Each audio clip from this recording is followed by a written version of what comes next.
how to do something or how something works. And that sounds pretty easy. But as I got into it, I found three major problems with an informational speech. The first problem being, is the material going to be new to the listener? Is it going to be something they've heard before, or is it going to be original? Are they going to have interest in it? The second problem I found is are the listeners going to care about what I'm saying? Because that's important. The third thing is, I didn't want the people to think I didn't know what I was talking about. So I want to avoid all these things in my informational speech: the redundancy of the material, the apathy of the listener, and most importantly, people not thinking that I know what I'm talking about. So I asked myself, in preparation for this, what makes me want to listen to others speak?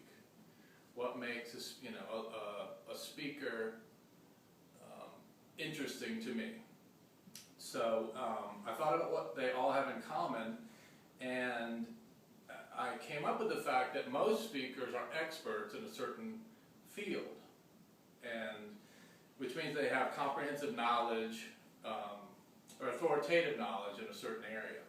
So I said, okay, great. So I'm going to prepare for my speech. All I need to do is go to my list of things that I'm an expert at. Pick a thing off the list, talk about it, I'll be good to go. So I got out my list, and there was nothing on the list. I'm not an expert at anything, which I was pretty depressed about. I'm pretty good at golf, pretty good at bowling, painting, but I'm not an expert there. And then one morning I woke up and I realized I was an expert at something. Very glad to find that out.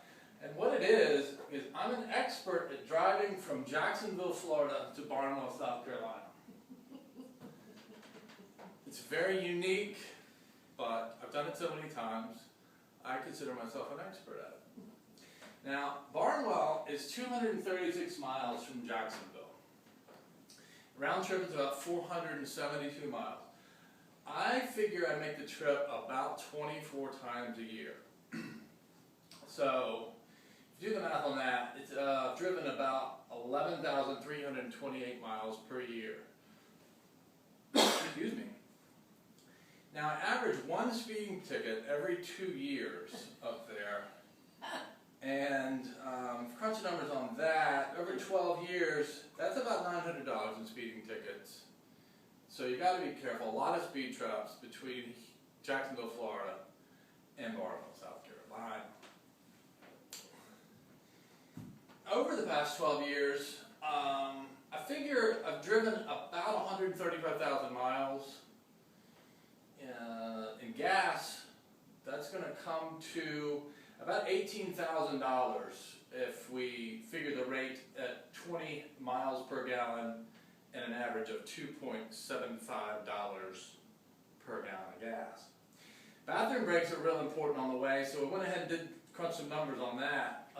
If we go 24 times a year over 12 years and average 1.5 breaks each way, you're going to end up with about 864 bathroom breaks. So you need to allot for those when you're making your trip. That's going to be real crucial. So just to summarize, I am an expert at something, and that is driving from Jacksonville, Florida to Barnwell, South Carolina. And I think that's important when you're giving an informative speech, to be an expert on something, be authoritative, be believable, and your audience will appreciate it. So thank you so much for coming out, and see you soon. Nailed it.